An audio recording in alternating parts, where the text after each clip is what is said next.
여호와는 나의 목자시니 내게 부족함이 없으리로다. 그가 나를 푸른 풀밭에 누이시며 쉴 만한 물가로 인도하시는도다. 내 영혼을 소생시키시고 자기 이름을 위하여 의의 길로 인도하시는도다. 할렐루야. 우리 선하신 주님, 우리 놀라우신 주님, 우리 참 좋으신 주님 앞에 우리 감사와 찬양과 영광의 큰 박수 올려드리겠습니다.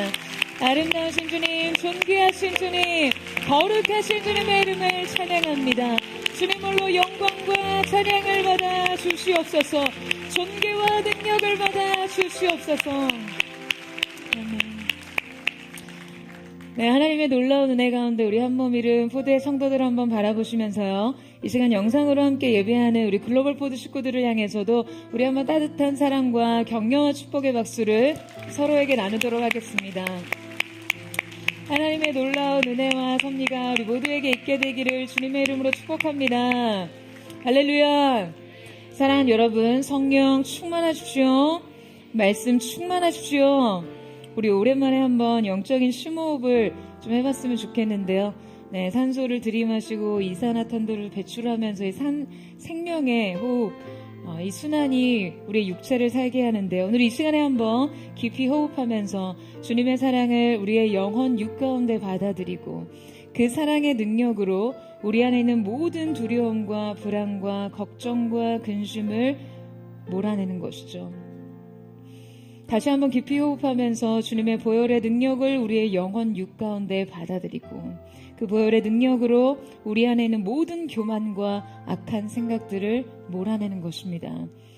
이러한 영적인 생명의 선순환이 우리 모두에게 있게 되기를 주님의 이름으로 축복합니다.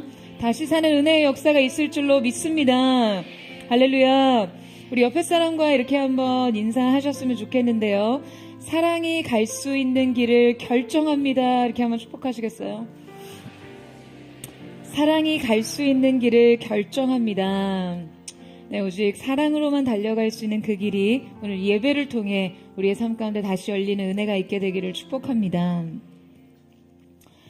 여러분, 심리학자 엘레노어 깁슨과 리차드 워크가 고안한 영아의 기피 지각 발달에 관한 시각 벼랑 실험이라는 것이 있습니다. 실제로는요, 유리판이 설치되어 있어서 안전하지만 영아들의 입장에서 봤을 때는 낭떠러지 같이 지각되도록 하는 착시 현상을 불러일으키게 되는데요. 아기들은 이 낭떠러지 같은 부분을 지나가도록 유도됩니다. 이때 이 깊이를 인지하게 되는 6개월 이상의 영아들은요, 굉장히 큰 두려움과 공포를 느낍니다. 그런데 바로 이때 이 시각 벼랑을 지나 영아들이 반대편으로 가게 되는 한 요인을 확인할 수 있는데요. 자, 우리 준비된 영상을 같이 한번 보도록 하겠습니다. 시각벼랑의 한음이 도전. 맞은편에 엄마를 바라보는 한음이. 이때 웃음기 없는 표정으로 한음이를 바라보는 엄마. 몇 걸음 채 가지 못했는데 자신의 키보다도 높아 보이는 낭떠러지에 깜짝 놀란 모습. 아이고 아이고. 어쩔 줄 모르는 한음이 엄마에게 간절한 눈빛을 보내지만 되돌아오는 것은 엄마의 싸늘한 표정뿐. 무심한 엄마의 행동에 결국 시각벼랑을 건너지 못하고 제자리로 다시 돌아갔다. 연우에 이어 한음이 역시 시각벼랑을 건너지 못하고 포기. 아이들은 무표정한 엄마의 얼굴을 보는 즉시 제자리로 돌아갔다. 그렇다면 반대로 엄마가 편안하게 웃는 표정을 짓는다면 아이들은 어떨까? 조금 전 실험과는 달리 한박 웃음을 짓고 있는 엄마. 엄마의 행복한 미소를 보자 덩달아 기분이 좋아진 연우. 그러나 이때 연우의 눈앞에 보인 것은 시각벼랑을 건너기 전 물끄러미 엄마의 얼굴을 바라보는데 엄마의 화난 표정을 확인하자마자 거침없이 앞으로 돌진하는 연우. 야, 이거 감동적이다. 미소 짓고 있는 엄마를 보자 한 채 망설임도 없이 그대로 직진. 엄마의 웃음 덕에 무서웠던 시각벼랑을 용감하게 통과. 엄마의 표정 변화로 확실하게 알 수 있었던 연우의 달라진 반응.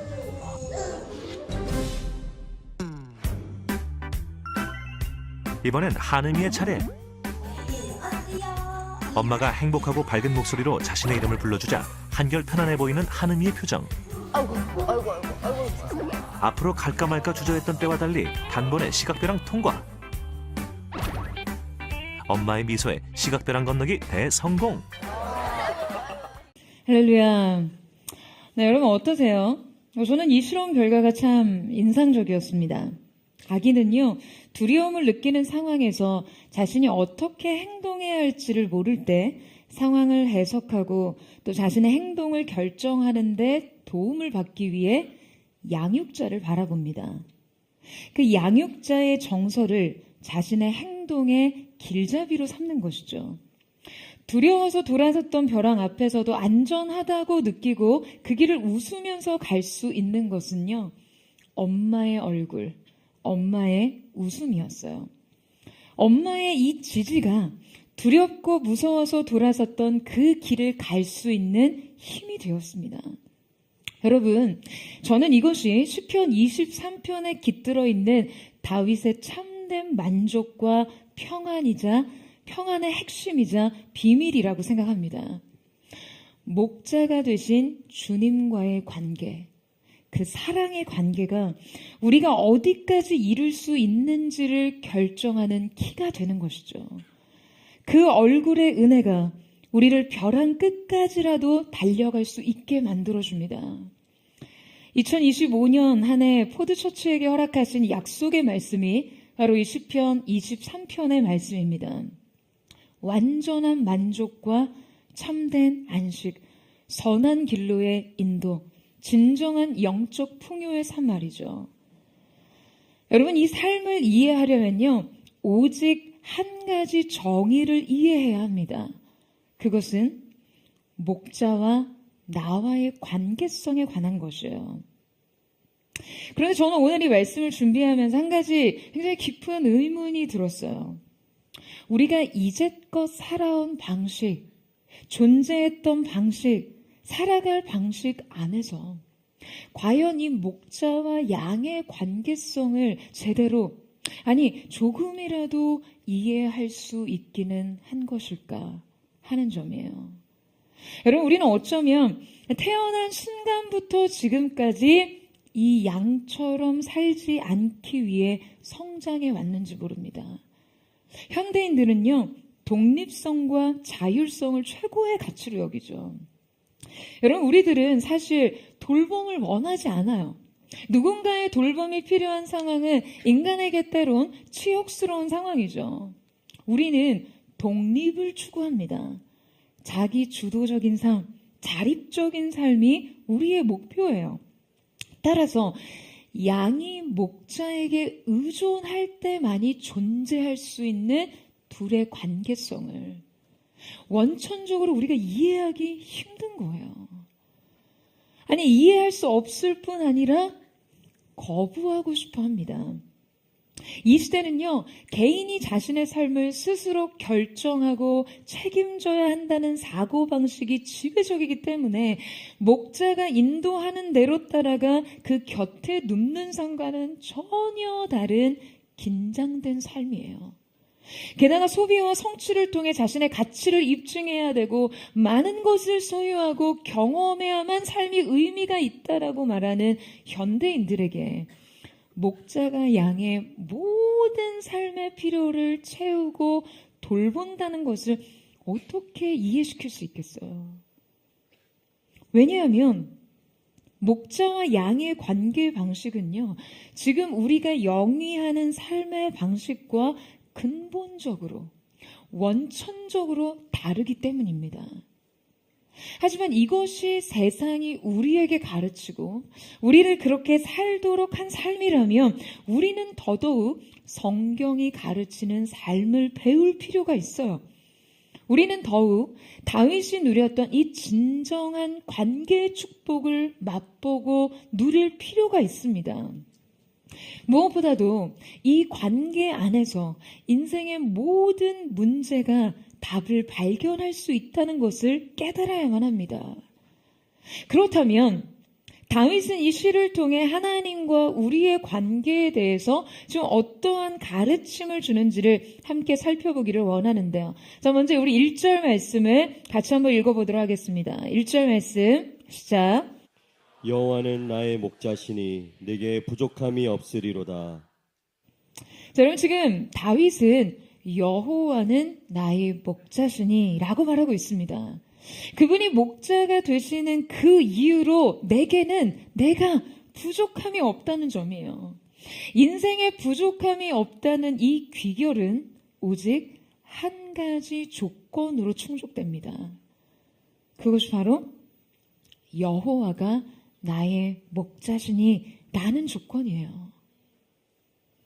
이 만족의 핵심은요, 결국 목자와 양의 관계라는 것이죠. 여러분, 우리의 신앙생활은, 아니 우리의 삶 전체는요, 오직 이 관계 아래서만 설명될 수 있습니다. 우리는 이 관계 안에서 자신을 이해해야 하며 온전히 자신에 대해서 알 수 있는 존재예요.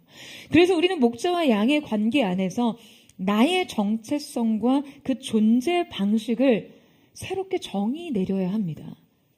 하지만 이것은 생각보다 내가 살아온 방식에 대한 굉장히 강력한 도전이에요. 어쩌면 한 번도 살아보지 못한 그러한 삶의 방식일 수 있습니다. 자, 그렇다면 성경에서 말하고 있는 이 목자와 양의 관계는 어떠한 특징이 있을까요? 여러분, 우리가 대부분 이 목자와 양에 대해서 상상을 해보면요, 굉장히 평화로운 어떤 초원 위에서 잘 빗어 넘기신 머리에 점잖게 이 스토를 입으신 예수님이요, 작은 양새끼들을 품에 보듬은 그런 장면들을 연상하기 쉽습니다. 그러니까 너무나 목가적인 환경에 부족할 것이 없어 보이는 아주 풍요로운 그런 자연 환경 말이죠. 예수님과 양들의 발밑에는요, 어김없이 초록 풀밭이 끝없이 펼쳐져 있어요. 이것이 우리가 목자와 양을 연상했을 때 가장 1차적으로 떠오르게 하는 이미지들일 거예요.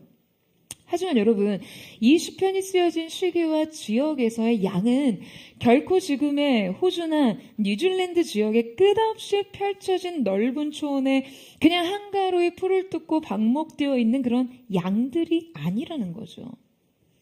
이곳은 다윗 시대의 팔레스타인 지역의 황량하고 거친 광야 지역의 양들입니다. 따라서 지금 이 목자와 양의 관계를 이해하기 위해서는요, 이 지역의 독특한 특질을 이해해야 해요. 이 지역의 암갈색 땅은 오아시스가 자라는 인근에서만 풀을 구할 수 있습니다. 그러니까 이곳 광야는요, 거의 비가 내리지 않아서 식생이 드물고 토양이 척박하여 식물이 자라기가 어렵죠. 게다가 협곡과 바위산이 많아서 평탄한 초지가 거의 없습니다. 그래서 그냥 하루 종일 방목을 해도요, 배불리 먹을 수 없어서 이 양을 먹이기 위해서는 계속해서 이동을 해야만 합니다. 양들이 그냥 한 곳에 정착해 마음껏 여기저기 풀을 뜯어 먹을 수 없는 그런 상황이라는 것이죠. 양들은 목자의 인도를 따라 이곳에서 저곳으로 끊임없이 이동해야 했습니다. 게다가 이 광야 지역은요, 양 서식에 있어서는 두 가지의 필수 조건을 모두 만족시키지 못하는 곳이었어요. 초지의 부족뿐 아니라 물의 부족까지도 문제였던 것이죠. 또한 이곳은요, 극심한 온도 차이로 양뿐만 아니라 홀로 밤새워 그들을 지키는 목자들에게도 견디기 힘든 그런 조건의 환경이었습니다. 심지어 중동 지역에서 쓰이는 꽤 상스러운 욕 중에 하나가요, 바로 양 같은 놈이라고 그래요. 그러면 우리나라에서 강아지 새끼 이런 욕 같은 거겠죠. 양 같은 놈이라고 하면 우리는 그 욕이 그렇게 상스럽고 나쁜 의미일지 잘 와닿지 않으실 수 있을 텐데요.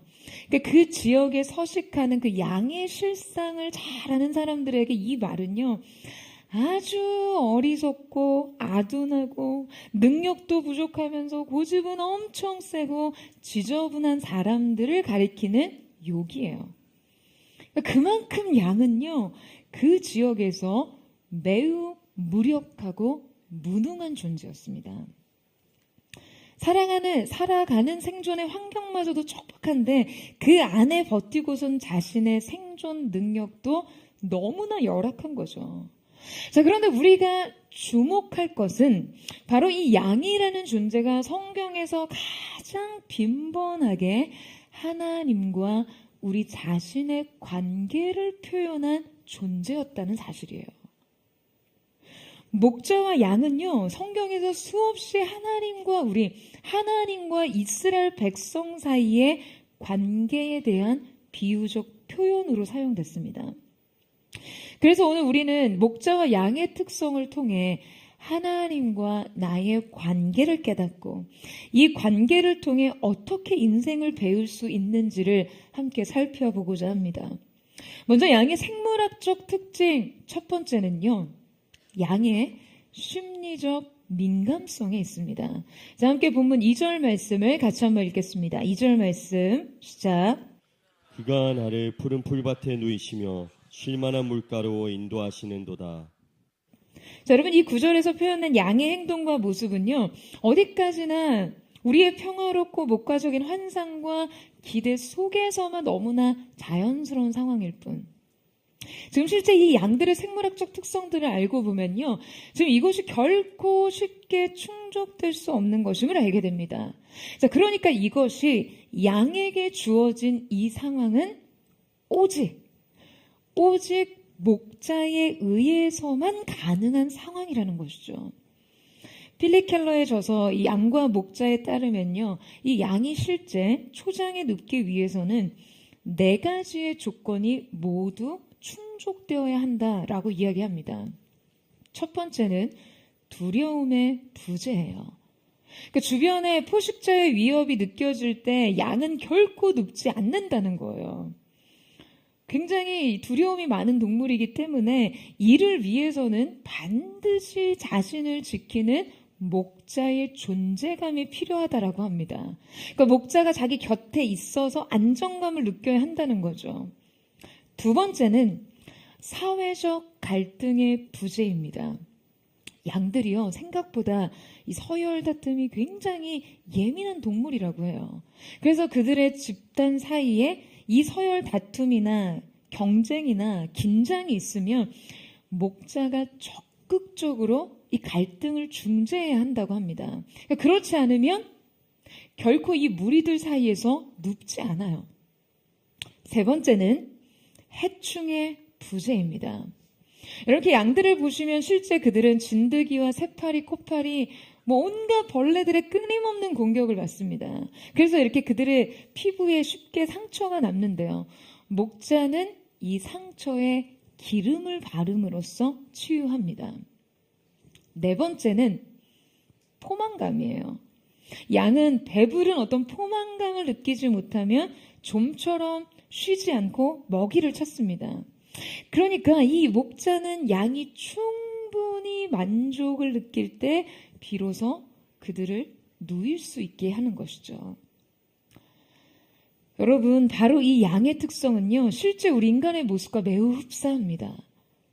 우리의 인생의 참된 안식은요, 결코 쉽게 얻을 수 없어요. 쉰다고 쉬는 게 아니에요. 웃는다고 웃는 게 아니에요. 이 행위와 본질 사이에 언제나 좁힐 수 없는 간극이 있습니다. 그러니까 여러분, 이 일치가 일어나지 않는 이유는요, 우리 안에도 이 4가지의 민감한 문제가 있기 때문이에요. 두려움, 갈등, 괴로움, 불만족. 두려움의 문제, 즉 죽음, 상실, 실패에 대한 두려움이 언제나 삶 도처에 도사리고 있어요. 이 문제들 앞에서 삶은 언제나 위협 그 자체입니다. 이때 우리의 자기 보호 본능과 그 생존 본능이요, 우리를 결코 쉬지 못하게 합니다. 그냥 살기 위해서 곤두세워야 할 삶의 긴장도가 너무나 높아요. 사회적인 실패와 좌절의 문제 역시 마찬가지입니다. 나 자신에 대한 자기 보호와 그 증명 욕구가요, 그냥 나를 한시도 가만두지 않아요. 나에게 맡겨진 책임과 사람들의 시선에 대한 그 긴장이 그냥 나 자신을 언제나 꼿꼿하게 세우게 만들고 있죠. 여러분, 성공의 사닥다리 위로 올라가면 올라갈수록 하루하루 살얼음판이에요. 자기 증명의 늪은 더 깊어져 가고요. 반면에 이 사닥다리 아래는요, 그야말로 무법지대 같아요. 누구도 나를 지켜줄 수 없어요. 내 밥그릇은 내가 지키고 내 앞가림도 내가 해야 돼요. 그리고 내가 속한 수많은 관계의 갈등의 문제, 그 안에서 일어나는 복잡한 이해관계들, 결코 해소될 수 없는 기대와 욕심들, 그리고 서로 각자의 이기심과 아픔이 투영된 말들로 인해 그냥 내면은요 온통 어지럽혀져 있습니다. 게다가 인생에는 뭐 대단히 위협적이지는 않지만 진드기와 초파리, 코파리와 같은 문제가 우리를 늘상 괴롭히죠. 그냥 결코 대단한 중대한 문제는 아니지만 우리를 지속적으로 괴롭히고 불편하게 하는 사소한 문제들로 인해 우리는 결국 치명적인 상처를 입게 됩니다. 그리고 우리의 그칠 수 없는, 그 그칠 줄 모르는 욕망은요, 우리의 마음을 계속해서 정처 없이 어디론가로 향하게 만들어요. 나의 감각과 그 욕구는 포만감을 찾아 헤맵니다. 새로운 관계, 새로운 소유, 새로운 쾌락, 새로운 자극, 그렇게 계속해서 새로운 것을 추구하면서도 결코 만족을 모르기 때문에 우리는 우리의 인생에서 결코 눕지 못합니다. 그것이 바로 우리예요. 여러분, 그런데 주목할 것은요, 오늘 다윗의 고백을 보면 여러분 뭐라고 고백합니다? 뭐라고 고백하고 있죠? 그가 나를 푸른 초장에 누이시며, 그가 나를, 내가 눕는 게 아니에요. 그가 나를 누이십니다. 할렐루야. 주님 손에 있을 때, 목자 곁에 있을 때, 목자 뒤만 따라갈 때, 이 주님과의 관계 속에서 주님의 주도적인 인도하심과 그분의 강권하심으로 양된 우리가 누울 수 있다라는 거예요. 양된 우리를 누이신다는 것이죠. 사랑하는 여러분, 누워야 해요. 푸른 풀밭에 누워야 합니다. 여러분 사모하세요. 주님이 우리를 쉬게 하실 때 인생의 이 네 가지 방해들로부터 내가 철저하게 보호될 수 있다는 사실을 인정하고 신뢰하고 누울 수 있어야 합니다. 여러분, 어쩌면 이 예배 때 이 자리에 나와 주님 앞에 엎드리는 것이 양들이 눕는 것과 다름없지 않겠습니까? 삶에 대한 이 모든 위협보다 크신 분이 내 곁에 계시다는 것을 여러분 계속해서 인지하세요. 그분 곁에 누워 쉬세요. 우리의 목자가 우리의 모든 것을 책임져 주실 것을 믿고 안식을 누리는 은혜가 있게 되기를 축복합니다. 저는 그 은혜가 오늘의 이 예배를 통해 여러분의 영혼 가운데 경험되어지게 되기를 예수님의 이름으로 축원합니다. 두 번째 양의 이 생물학적 특징은요, 뒤집어지면 일어설 수 없는 존재라는 것이에요. 이 양의 생물학적 특징으로 이 체구에 비해 다리가 굉장히 짧고요, 무게중심이 높아서 쉽게 균형을 이룰 수 있는데요, 특히 이 양의 두꺼운 털을 가지고 있기 때문에 이 양이 어떤 암양으로서 임신 중이거나 털이 막 많은 그런 시기이거나 할 때, 또는 지면이 굉장히 부드러운데 움푹 파인 곳에서 쉬다가 몸이 종종 뒤집어지는 캐스트 상태에 빠질 수 있다라고 합니다. 그런데 놀라운 것은요, 양은 이렇게 한번 몸이 뒤집히고 나면 결코 그 신체 구조상 이 상태에서는요 스스로 일어설 수 없다는 거예요. 그러니까 이 상태로 몇 시간 지속되면 혈액순환이 차단이 돼서요, 몇 시간 내에 생명을 잃거나 뭐 혹은 맹수의 공격이 그냥 무방비로 노출될 수 있는 것이죠. 여러분, 저는 이 뒤집어지면 일어설 수 없는 캐스트쉽을 떠올리면서요, 참 인간의 모습과 많이 닮아 있다는 생각이 들었어요. 여러분, 우리는 영적으로 스스로 결코 자신을 추스릴 수 없는 존재입니다. 우리는 본래 다 뒤집어진 존재였어요. 인간은 태어나면서부터 원죄로 인해 다 뒤집어진 인생이었습니다. 예수 없이는, 십자가 없이는 인류는 죄와 사망의 법에서 결코 스스로 헤어나올 수 없는 존재였어요. 우리가 영적인 침체에 빠지거나 죄와 중독의 늪에 빠지게 돼도요, 은혜가, 하나님의 그 은총이 버둥거리며 버티고 있는 우리의 그 무력한 몸과 영혼을 뒤집어 놓기까지 결코 자생할 수 없는 존재입니다. 이 한 해를 시작하는 희망찬 시기에도 그저 인생이 여전히 뒤집어진 채 무력하게 하늘을 바라보고 계신 분들 있으시죠? 그냥 이대로 끝장이구나. 그냥 이대로 잡아먹히던가 스스로 자멸하던가 그뿐이다 라고 생각하시는 분들 말이에요. 그냥 이렇게 뒤집혀진 채로 하늘을 보니 하늘이 정말 노랗습니다. 눈앞이 캄캄해요. 여러분, 바로 그럴 때 정말 하늘이 노랗거나 하늘이 캄캄하거나 하실 때 말이에요, 가장 연약한 신음으로라도 목자를 부르십시오. 우리의 선한 목자 되신 주님께서는 성실하게 자신의 목장을 살피며 돌아보시는 분이세요. 여러분, 이 사실을 믿으세요? 그리고 작은 새어나오는 그 신음소리에도 찾아오셔서 그 능하신 팔로 뒤집어진 우리의 인생을 강하게 들어 올려주십니다. 할렐루야. 여러분, 저는 오늘 이 예배가 우리의 목자의 능하신 팔이 되어 여러분을 다시 일으키시는 은혜의 축복이 되기를 주님의 이름으로 축원합니다. 양의 생물학적 특징 세 번째는 과도한 채식 습성이에요. 여러분, 양은요, 한번 풀을 뜯어 먹을 때 절제를 잘 모릅니다. 그래서 풀을 뿌리까지 모두 그냥 홀라당 파먹는, 그렇게 파먹어버리는 특징을 가지고 있어요. 그래서 이렇게 뿌리까지 파헤쳐진 이 초지는 한순간에 황폐화되어 버리는 것이죠. 그러니까 이러한 양의 습성으로 초지의 재생은 어려워지고요, 생산성에 치명적인 방해를 끼치게 됩니다. 여러분, 양이 이 풀의 뿌리까지 갉아먹는 이 습성은요, 현재적인 탐욕으로 인해 자신의 미래까지 갉아먹는 행동입니다. 그러니까 초원을 망가뜨리는 것, 이 서식지를 파괴하는 일은요, 당장이 아니라 미래까지 망치는 일이에요.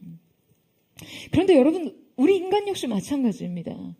우리의 어리석음은 지금 현재 나의 과도한 쾌락적인 집착과 그 소유에 대한 욕구를 절제하지 못해서 이것 이상을 취하고자 할 때 나의 미래가 위협받거나 그냥 삶 전체를 황폐하게 한다는 사실을 깨닫지 못합니다.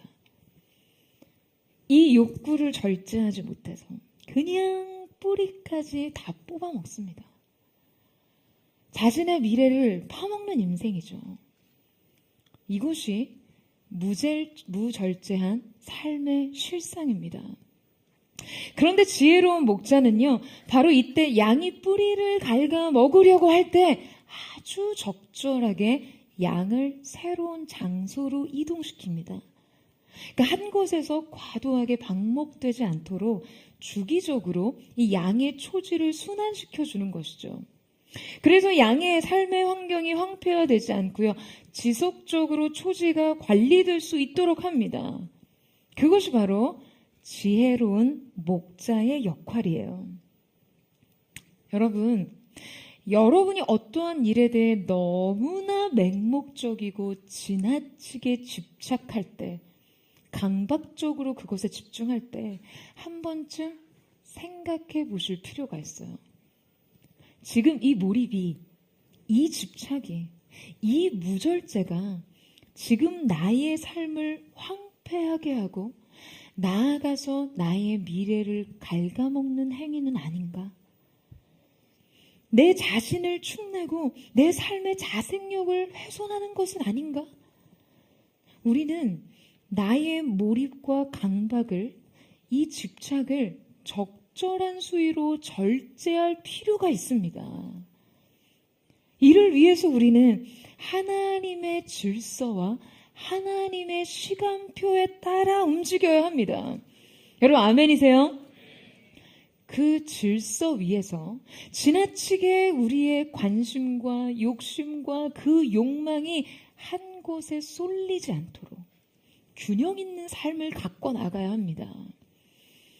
근데 제가 오늘 이 과도한 채식 습성을 절제하지 못하는 이 양에 대해서 묵상하면서요. 자, 이것이 동시대 우리 성도들에게는 어떠한 현실적 문제로 적용될 수 있을까를 생각하는 중에 한 가지 떠올랐던 이 시대의 문화 체계가 있었어요. 자, 처음 개척을 시작할 즈음에 이 미국과 한국을 이어 이 미디어 사역을 하는 큰 단체로부터 동역의 제안을 받았었는데요.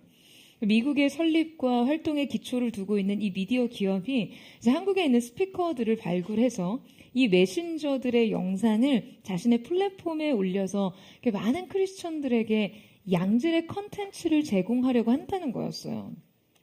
그래서 그때 이 한국 지부를 담당하던 사역자분과 만나서 그 자신의 미디어 기업에 아주 매우 독특한 시스템을 소개받은 적이 있습니다.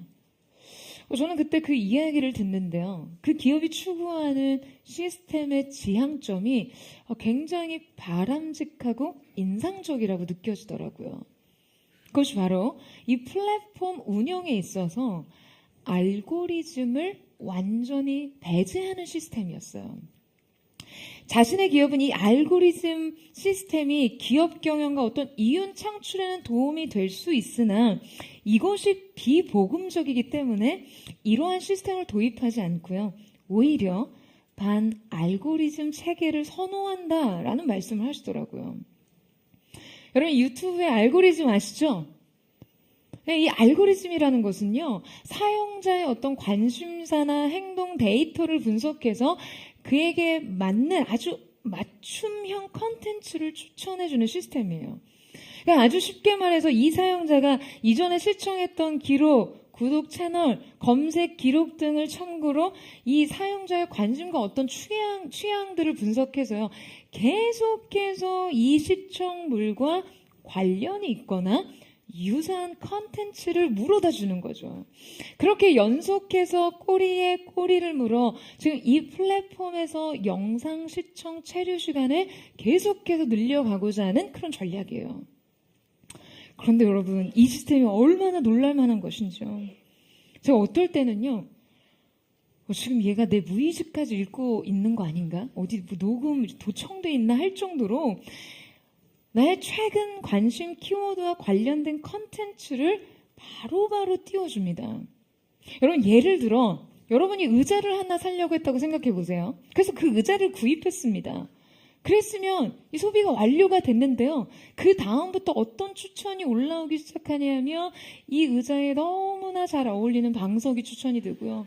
그 다음 이 의자에 잘 어울리는 책상이 추천으로 뜹니다. 그리고 그 책상 위에 가장 어울릴 만한 데코레이션으로 꽃병이, 화병이 추천이 되는 거죠. 소비가 소비를 부르고 욕구가 욕망을 불러일으키는 거예요.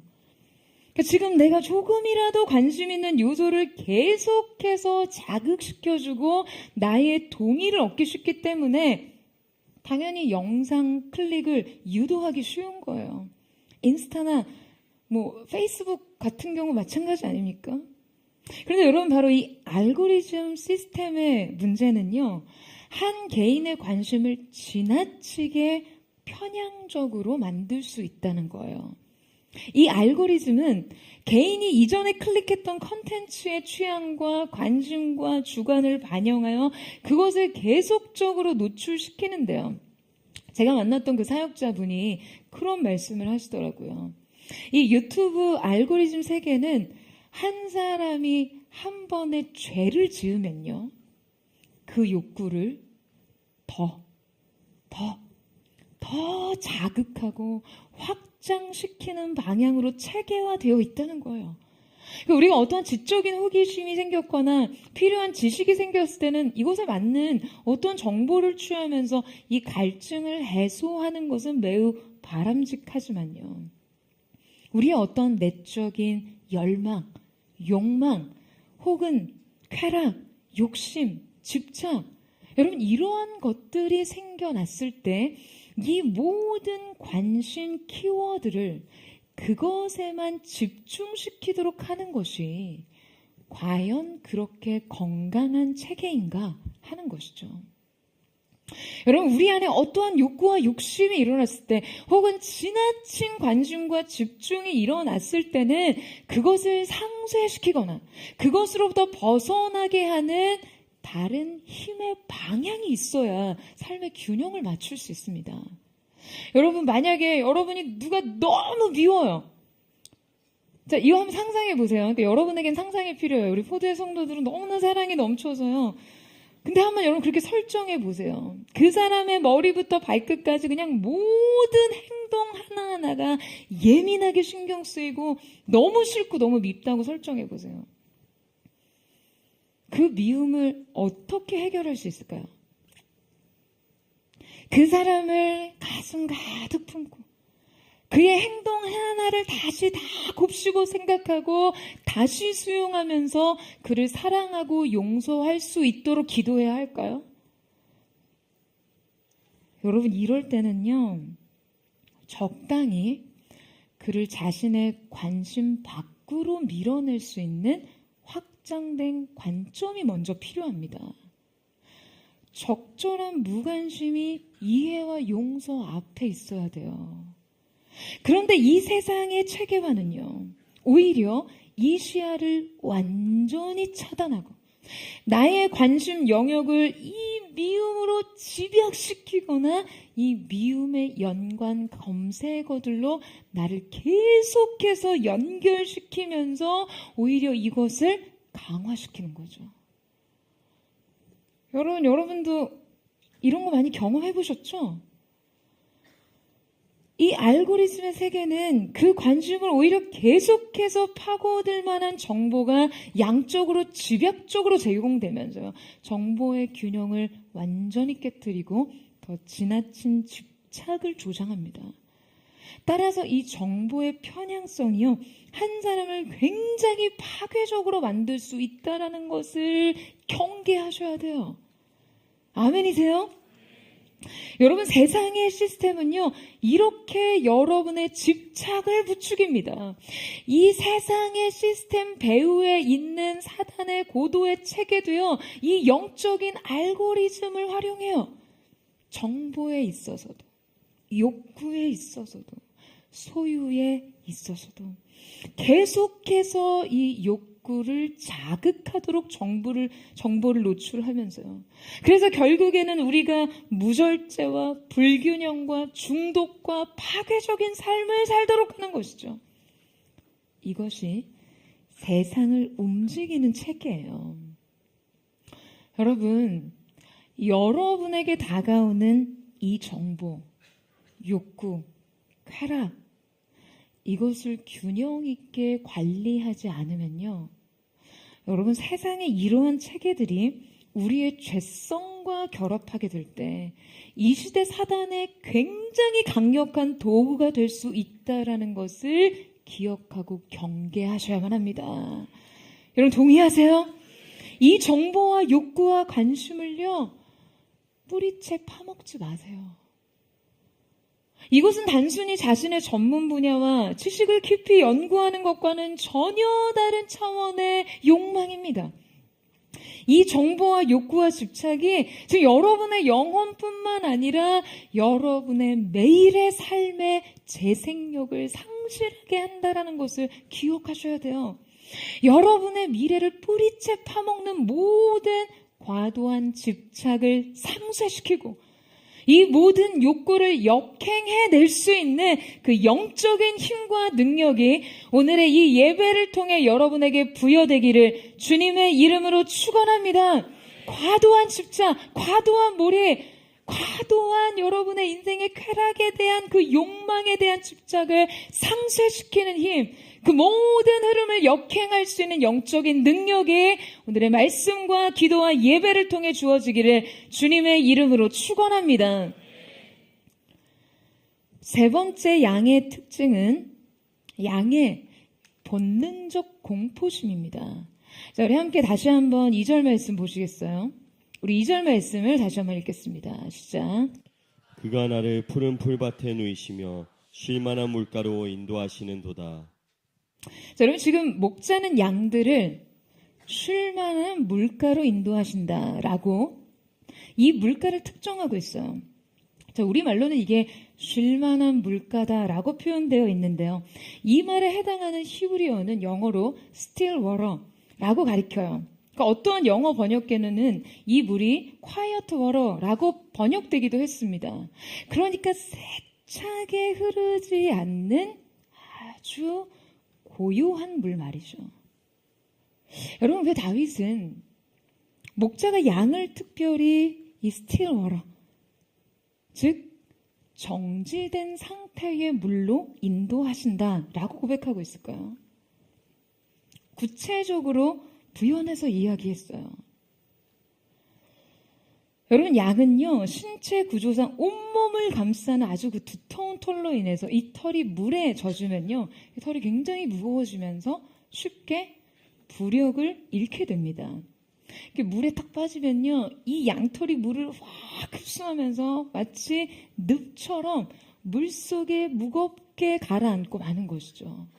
게다가 이때 이 물에 강한 물살이라도 있을 경우에 이 쇼다리 있잖아요. 양의 짧은 다리와 몸통에 가까운 무게 중심은요 그냥 이 물살에 금방이라도 쉽게 휩쓸려가 버리는 것이죠. 뿐만 아니라 양은 가까운 물의 움직임을 정확하게 인지하지 못하는 깊이 지각의 한계가 있습니다. 깊이를 가늠하지 못해요. 그러니까 물의 깊이를 가늠할 수 없는 상황에서 빠른 물은요, 이 빠른 물 자체는 양에게는 엄청난 공포인 거예요. 마치 뭔가 제대로 파악되지 않는 그 깊이 안으로 저항할 수 없이 빠져들게 되는 거죠. 그래서 양은 이 물에 대한 매우 강한 본능적 공포가 있습니다. 그러니까 이것은 양의 특징적인 약점이에요. 이것은요, 그냥 양이 타고난 약점이에요. 그래서 목자는 이러한 양의 특성을 고려해서 양을 잔잔한 물가로 인도하던가 혹은 물의 흐름을 아주 의도적으로 저지하기 위해서 돌멩이나 흙을 가져다가 댐처럼 쌓아서요 물을 가두고 물 웅덩이를 만들어줍니다. 양이 심리적으로 이 공포를 느끼지 않도록 하는 그러한 장치인 것이죠. 여러분, 다윗이 지금 주님을 향해 그가 나를 단지 물가로 인도하시는 것이 아니라 잔잔한 물가로 인도하신다라는 이 고백을 했던 것은요, 그의 평생에 자신의 약점과 그의 한계, 본능적인 공포와 두려움까지도 다 아시는 주님께서 이 모든 것을 고려한 상황과 환경을 그분의 손길을 통해 만드셨음을 경험했기 때문입니다. 할렐루야. 주님이 친히 세우신 돌들, 주님이 친히 막으신 흙더미들, 무섭지 않게, 두렵지 않게, 그 중심을 잃지 않게 그렇게 가둬진 잔잔한 물들을 마셔본 사람인 거예요. 여러분, 물을 두려워하는 이 본능은요, 양에게는 치명적인 약점이지만 이것은 그들의 죄성이나 악함은 아니죠. 양이 흐르는 물에서 물을 먹지 못하는 것은요, 목자의 인도를 거부하거나 거역하는 행동은 아닙니다. 따라서 목자는 양의 이 점을 충분히 배려합니다. 양을 알기에, 양을 위해서요. 여러분, 이것이 목자의 마음입니다. 여러분, 우리가 우리의 어떠한 강팍한 고집이 아닌 타고난 연약함과 한계로 인해서 그 인생의 거친 물살을 건널 수 없을 때 주님이 친히 그 팔로 그 흐르는 물을 막아주신다는 것을 기억하세요. 선한 목자 되신 그분께서 우리가 휘몰아치는 인생 물살의 공포를 느끼고 중심을 잃고 물 가운데 침잠하지 않도록 친히 그 물을 다스리시고 잔잔한 물가로 인도하신다는 것 말이죠. 인생의 갈증을 해결하고는 싶었지만 인생의 중심을 잡을 수 없는 우리를 위해 우리의 약함과 우리의 연약함의 한계를 아시는 그분께서 앞서 그분의 손길로 가장 합당한 상황을 예비하신다는 사실이에요. 여러분, 그러니 여러분이 피할 수 없는 약점은 주님께 의탁하세요. 이 약점과 한계에 너무 집착하지 마시고요. 이 모든 것을 아시는 주님께서 나를 잔잔한 곳에 인도하시도록 그분을 믿고 그분을 따라가는 은혜가 있게 되기를 주님의 이름으로 축원합니다. 여러분, 이 외에도요, 양의 특징은 매우 분명해요. 양은 방황 감각이 약해서 길을 쉽게 잃고 무리를 벗어나면 스스로 돌아오지 못하고요. 또 방어 수단이 거의 없어서 날카로운 이빨, 발톱 또는 빠른 달리기 능력이 부족해서 포식자로부터 자신을 보호할 수 없습니다. 양은 먹이와 물을 스스로 찾는 능력도 제한적이어서요. 척박한 환경에서는 목자가 이끌지 않으면 그냥 굶주리거나 목말라 죽기 식상이고요. 게다가 눈이 나쁘고 위험을 인지하는 본능이 약해서요. 절벽이나 위험한 장소로도 그냥 아무 생각 없이 가다가 낭떠러지에 떨어져 죽기 일쑤였습니다. 또한 양은요, 이 무리의 본능이 강하지만 이 집단 심리에 따라서 잘못된 방향으로 이동할 경우에는요, 그냥 모두가 때로 위험에 처할 수 있어서 그야말로 목자의 통제가 필수적인 동물이에요. 그러니까 쉽게 말해서 목자가 없으면 아예 살 수 없는 존재입니다. 그것이 양이에요. 그런데 성경이 말하고 있는 거죠. 너희가 바로 그 양 같은 놈이다. 욕하는 거 아니고요. 앞서 말씀드렸듯이 성경은요, 수많은 기록에서 하나님과 우리의 관계를 목자와 양의 관계로 규정하고 있어요. 그런데 오늘 본문은 척박한 광야에서도 이 목자의 돌봄에, 그 목자의 돌봄 속에 만족을 느끼는 양의 이야기죠. 그렇다면 여러분, 제가 여러분에게 단도직입적인 질문을 하나 드립니다. 여러분은 과연 돌봄을 받고 싶으신가요? 여러분, 생각보다 인간은요, 누군가로부터 돌봄을 받는 상태를 아주 근본적으로 거부하고 싶은 본능이 있어요. 누군가의 돌봄이 아니고서도 혼자서 자립해서 살아가는 것을 인간의 존엄으로 여기기 때문입니다. 새해 들어 가족들과 이렇게 인상적으로 읽고 있었던 책에 대해 이야기를 나누는데요.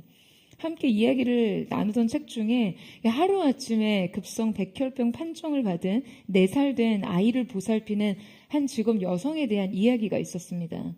그 여성은요, 그냥 졸지에 자기 삶을 전면적으로 내려놓고 이 아기가 투병하는 과정을 굉장히 치밀하게 기록하면서 그 내적인 변화에 대해서 다루고 있었는데요. 이 책에서 하고자 하는 말이 이 무고하게 병든 아이, 고통받고 있는 자신의 사랑하는 딸을 보살피는 그 돌봄의 의무는요, 결코 모성의 관념이나 의무에서는 가능할 수 없다는 거예요. 엄마니까 그럴 수 있다는 그런 모성애만으로는 결코 감당할 수 없다는 거예요. 그렇다면 이 돌봄은 어디에서 기인한 것이냐? 철저하게 그 둘만의 사랑, 그 둘만의 관계의 본질적인 그 힘에 의해서 나온다라고 하더라고요. 말하자면 이 지극한 돌봄, 자신을 다 내려놓고 자신을 완전히 지우고 자신의 삶을 모두 무너뜨린 이 무력한 상황에서도 그 둘만이 아는 그 관계의 내밀한 연결, 그 본질적인 관계의 힘, 그 사랑에 의해서만 이 돌봄이 유지될 수 있다는 거예요. 여러분, 우리가 누군가를 돌본다는 사실이요, 바로 이 관계의 힘을 보여줍니다. 이 둘만의 관계에 자리한 그 굳건한 사랑의 힘이 아니고서는요, 이 돌봄은 언제든지 무너져요. 원망과 자기 연민, 자기 희생, 자기 투정, 인내심의 극한에 다다라 결국 모두를 파괴할 수 있는 그 감정으로 치달을 수 있습니다. 하지만 이 돌봄이 진정 끝까지 서로를 지킬 수 있기 위해서는요, 그 대상을 향한 진실한 사랑이 전제되어야 하는 것이죠. 나보다 그 대상의 필요가 내게 더 중요해질 때 우리는 진정한 돌봄을 할 수 있습니다. 여러분, 주님이 우리를 돌보시는 것도요, 바로 이 관계에서부터 나옵니다. 전 우주 만물을 창조하시고 주관하시는 하나님의 그 위대하고 전능하신 존재가요, 이 작고 작은 나에 대한 무한한 애정과 관심을 가지고 계시며 나의 그 사소한 신음과 나의 작은 필요에도 마음을 기울이신다는 이 관계성 말이에요. 내가 아직도 죄인 되었을 때, 내가 아직도 연약할 때, 단지 그 지독한 사랑 때문에 하나뿐인 독생자 아들을 주셔서 내 죄값을 모두 지불하신 그 희생적 관계로 말이에요. 여러분, 이 관계는 십자가로 모두 증명되었습니다. 이 관계를 삶의 진정한 축복과 근원, 삶의 본질로 여기지 않는다면, 여러분, 우리의 인생이 대체 무엇을 의지할 수 있나요?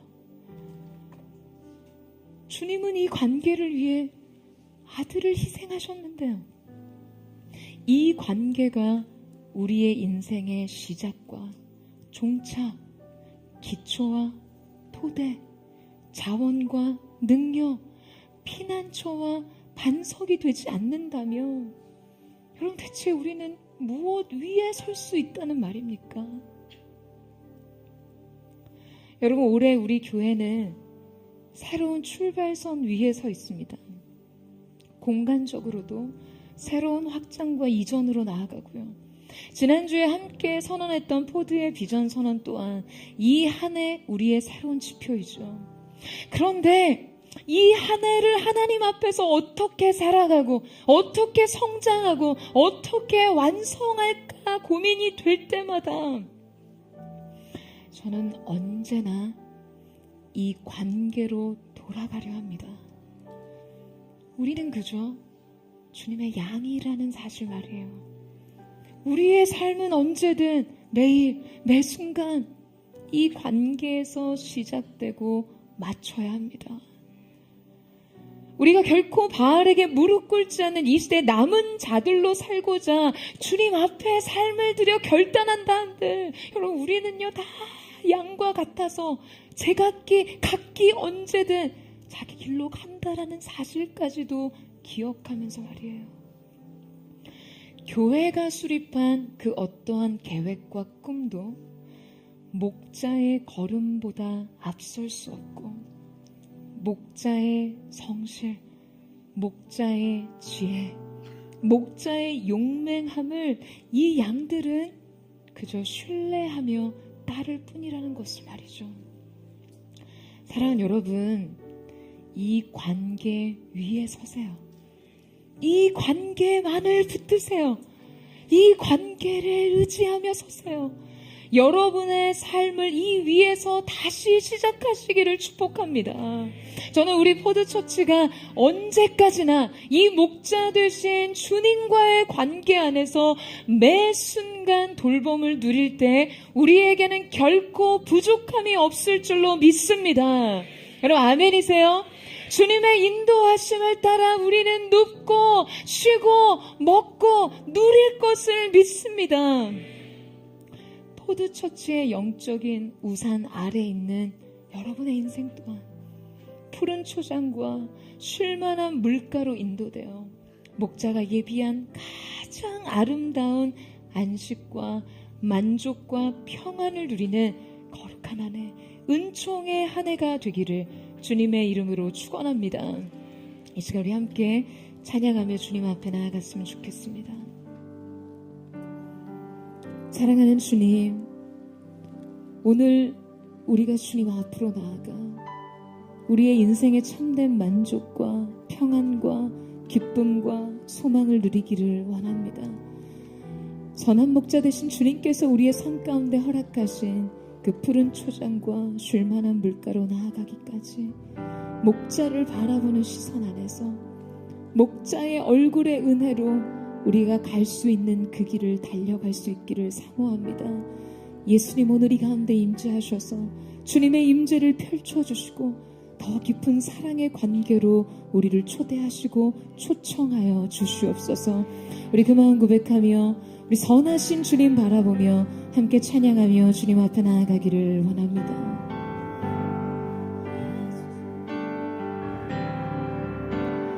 예수 내 영혼의 사랑 예수 나는 포기할 수 없네 수렁에서 나를 건지시고 반석에 세우시는 이제 안에 사랑에 의지해 나의 모든 것 다 없어진다 해도 내 구주 처지는 친구 주를 경외 세상 끝날까지 예수 내 영혼의 사랑 예수 나는 포기할 수 없네 수렁에서 나를 건지시고 반석에 세우시는 이제 안에 사랑에 의지해 나의 모든 것 다 없어진다 해도 내 구주 절친한 친구 주를 경외 세상 끝날까지 예수 내 영혼의 사랑 예수 나는 포기할 수 없네 수렁에서 나를 건지시고 반석에 세우시는 이제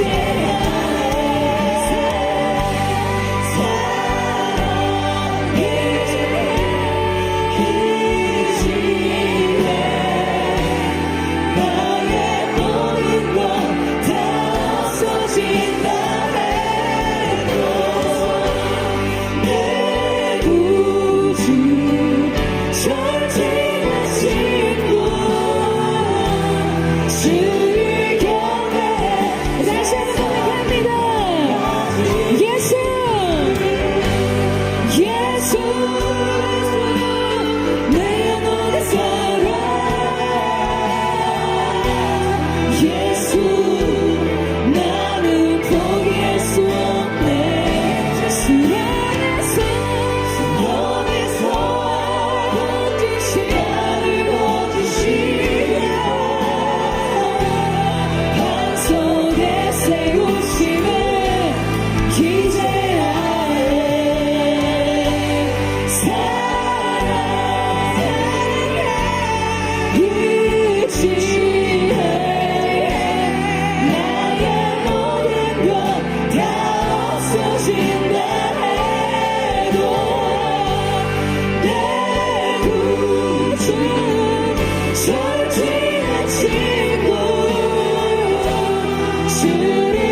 통로로 나아가기를 원합니다.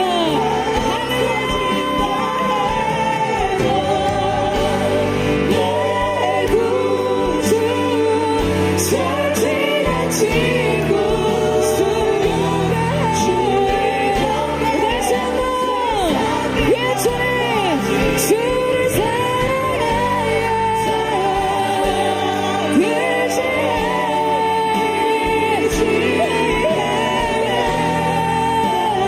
모든 것 다 없어진다. 결코 포기할 수 없는 주님의 사랑, 누구도 대신할 수 없는 나의 주님, 그 사랑하신 주님께 나아가기를 원해. 세상 끝날까지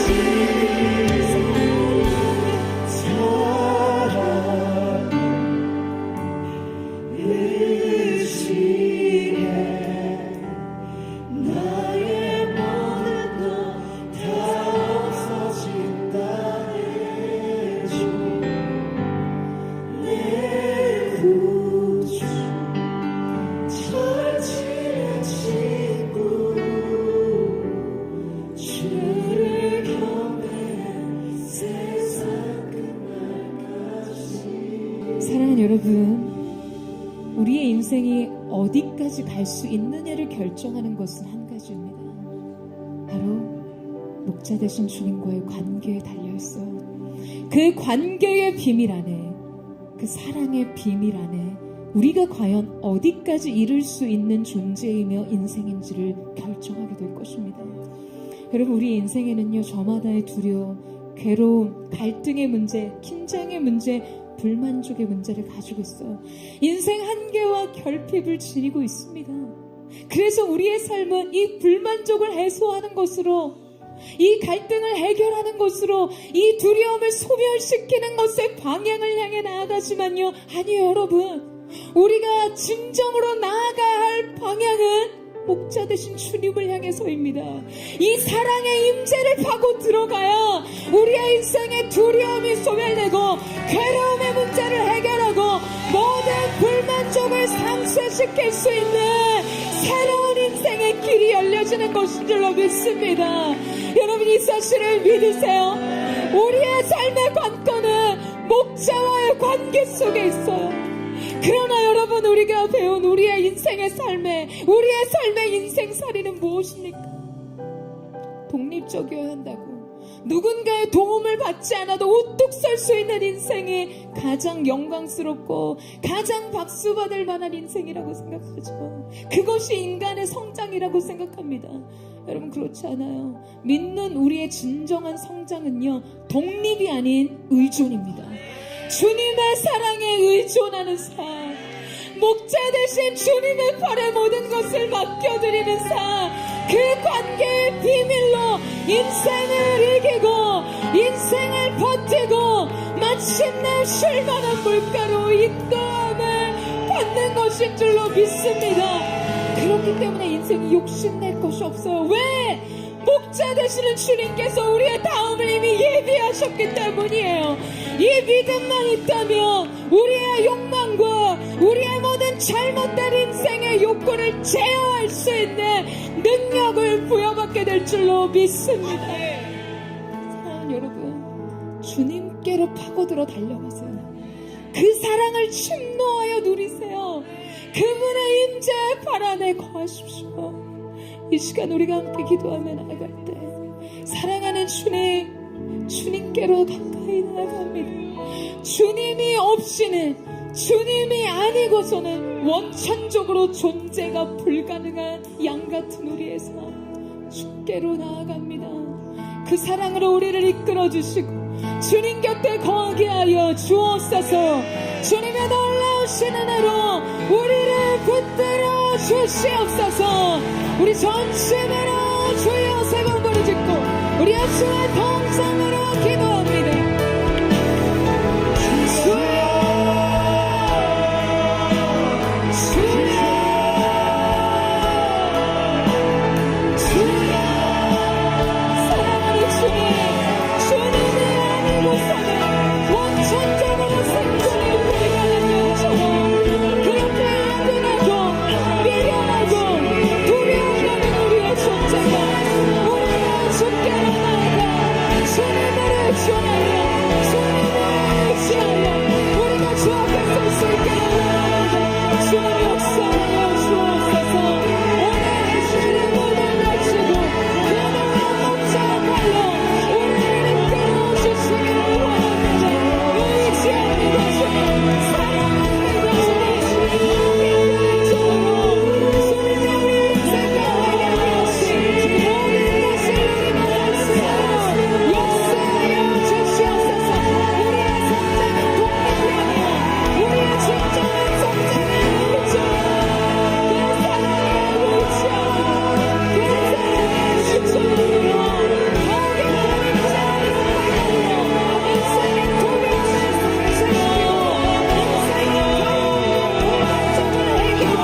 말씀은 나의 안식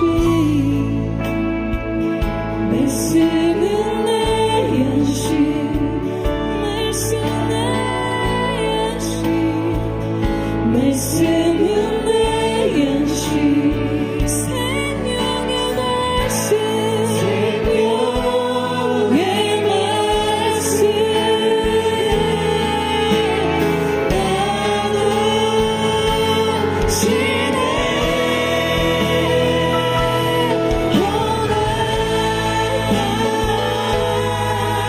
예수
난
우리의 욕망을 따라, 우리의 욕구를 따라 우리의 인생 미래까지도 파먹는 하나님 감당할 수 없는 집착과 욕심과 탐욕과 강박에 시달려왔던 우리의 삶이 오늘 이 예배를 통해 치유되기를 원합니다. 진정한 만족이 되신 주님께서 이 다음을 예비하셨어요. 여러분 믿으세요?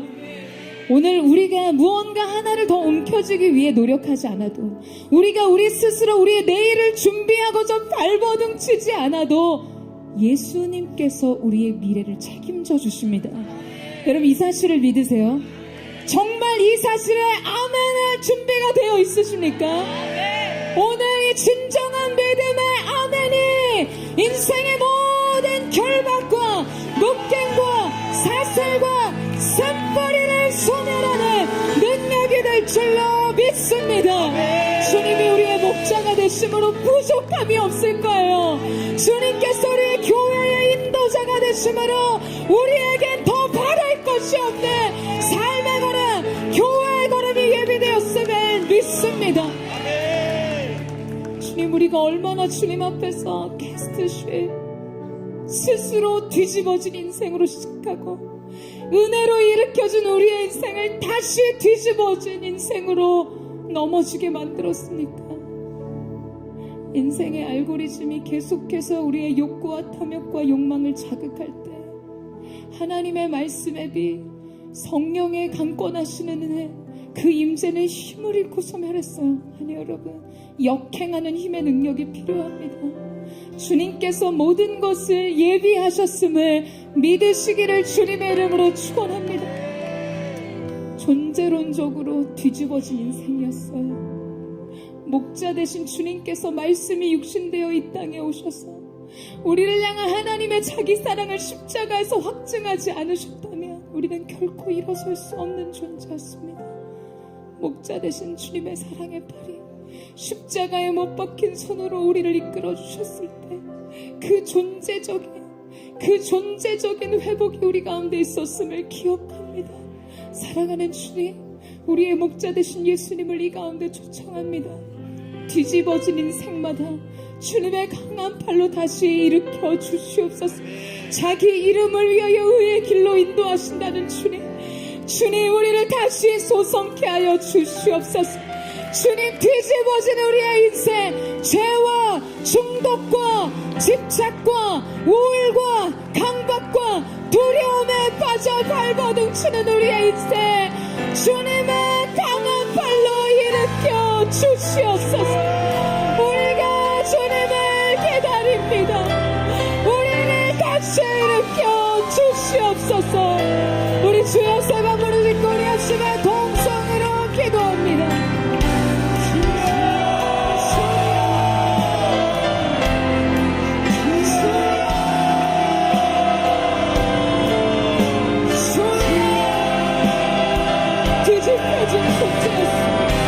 스스로는 일어날 수 없고 자생할 수 없고 우리 스스로 어찌할 수 없는 일이었습니다. 주님께서 찾아오셨습니다.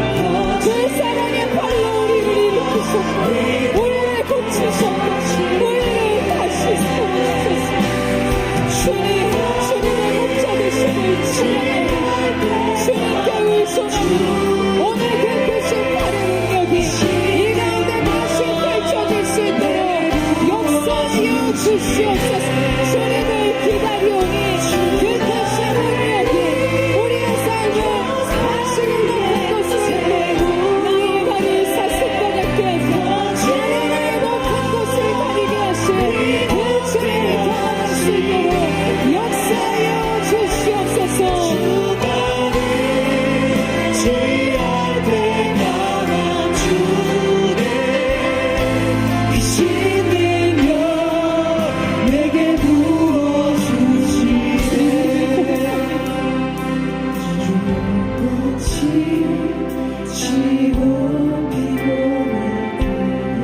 우리의 마음을 잃어버리고 주님 앞에 왔습니다.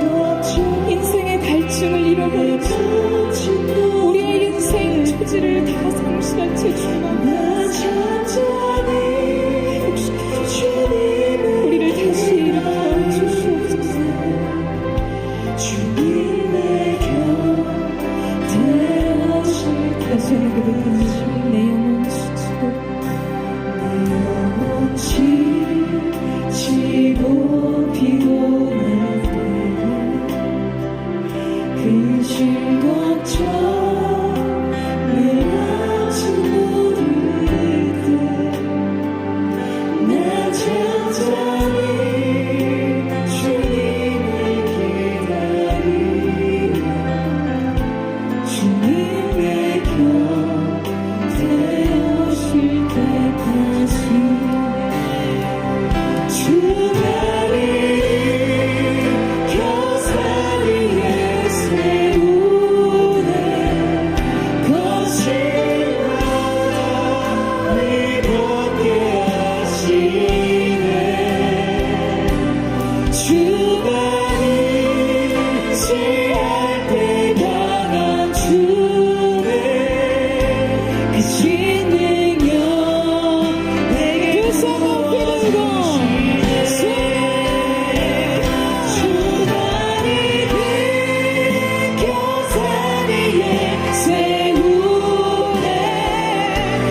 주님의 강한 사랑의 팔이 여러분의 인생을 일으켜 세워주실 것입니다. 여러분 아멘이세요?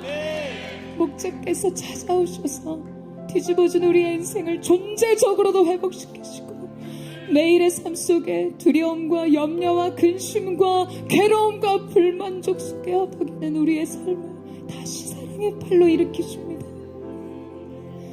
사랑하는 여러분, 이 시간 우리가 마지막으로 한 번 더 기도할 때 여러분, 다른 어떠한 것으로도 가능하지 않는 사랑의 헌신이요, 내밀한 관계의 연결을 통해서 가능하다는 그 엄마의 고백이 저는 우리에게 주는 많은 메시지가 있다고 생각합니다.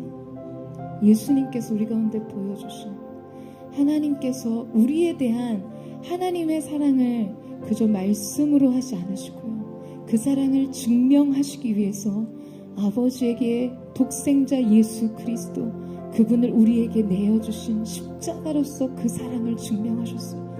여러분 인생 가운데 세워진 이 십자가 외에 그 사랑의 증명이 더 이상 필요한 증명이 있습니까? 더 필요한 확인이 필요합니까? 저는 오늘 이 시간 사랑하는 주님, 2025년 한 해 하나님께서 보드처치 가운데 이 약속의 말씀을 허락하셨습니다. 여호와는 나의 목자시니 내게 부족함이 없으리로다. 그가 나를 푸른 조장에 누이시며 쉴만한 물가로 인도하시는도다. 자기 이름을 위하여 의의 길로 인도하시는 주님, 주님께서 모든 준비를 마치셨습니다. 이제 그 주님 앞에 우리의 삶을 의탁합니다. 2025년 우리의 삶을 보드처치 이 말씀의 우산 아래 들으신 삶의 모든 성도들의 삶을 의탁하며 우리의 교회를 의탁하며 나아가기를 원합니다. 십자가의 사랑을 의탁하며 나아갑니다. 기쁨으로 나아갑니다. 노래하며 나아갑니다. 평안으로 나아가기를 원합니다. 받으시고 인도하시고 책임져 주시옵소서. 우리 마지막으로 우리의 삶과 보드처치 2025년 하나님을 의탁하며 주의 한번 부르짖고 기도합니다.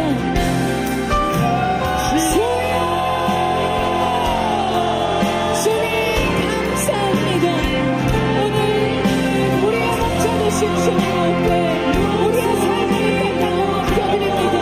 두려움 없이 아버지의 얼굴의 은혜로 우리가 평안을 달려올 수 있는 인생의 담대함과 능력을 얻기를 원하시오. 저희 가운데 기름 부어주시오. 이는 머리에 성이 없게 장수하셔서 축복하시고 함께 기름 부으신 새로운 기름으로 넘치는 은혜의 기름 부으신 오늘 전하며 의탁신 자에서 넘치도록 부어지게 하여 주옵소서.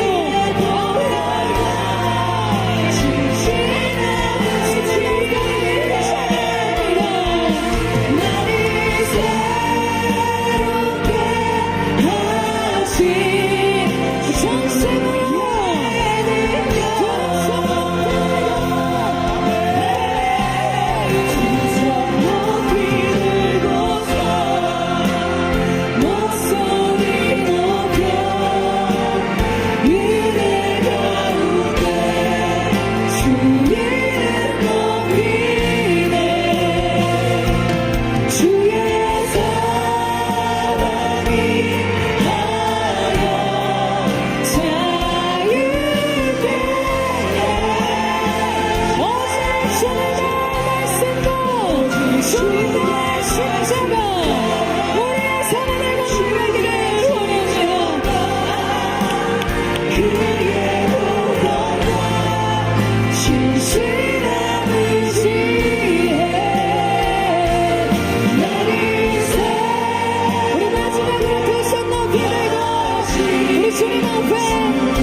진정한 만족과 안식과 평안과 기쁨이 넘치는 한 해가 될 것을 예수님의 이름으로 선포합니다. 푸른 초장과 쉴만한 물가로 인도함을 받을지어다. 선한 목자 되신 주님께로 나아갈지어다. 그렇게 우리의 삶과 사랑하는 포드처치를 인도하실 주님 앞에 감사드리며 살아계신 예수님의 이름으로 기도드립니다. 아멘. 우리 선한 목자 되신 주님, 샤론의 꽃 되신 예수님, 존귀하신 주님의 이름을 찬양합니다.